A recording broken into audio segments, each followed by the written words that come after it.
என்ன வேணாலும் செய்யலாம் சார். எனக்கு ஒரு சின்ன ബിസിനസ് തുടങ്ങുறதுக்கு ലോൺ കിടക്കണം സാർ.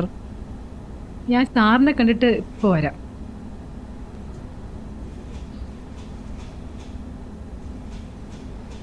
സാറേ, ഒരാൾ കാണാൻ വന്നിട്ടുണ്ട് സാർ. വണക്കം സാർ. സാർ, എനിക്കൊരു ചിന്ന ബിസിനസ് തുടങ്ങുறதுக்கு ഒരു ലോൺ കിടക്കണം സാർ. എന്നെ വേണാലും പണ്ണലാ സാർ. തനിക്കൊക്കെ എന്തിന്റെ പേരിലാണോടോ ലോൺ തരേണ്ടത്? തന്നെ ഏത് വിഭാഗത്തിലോടോ പെടുത്തേണ്ടത്? മാതാപിതാക്കളെന്നും പറഞ്ഞ് ചൂണ്ടിക്കാണിക്കാൻ തനിക്ക് ആരെയും ഉണ്ടോടോ?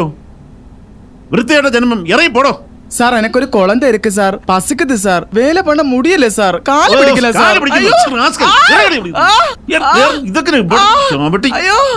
ഇതിനൊക്കെ ആരാണ് ഇങ്ങോട്ട് കയറ്റി വിട്ടത്? ഒന്നും ചെയ്യണ്ട സാർ. നിങ്ങളൊക്കെ എന്തിനാണ് ഇവിടെ സ്റ്റാഫായിട്ട് ഇരുത്തിയിരിക്കുന്നത്? Sorry sir.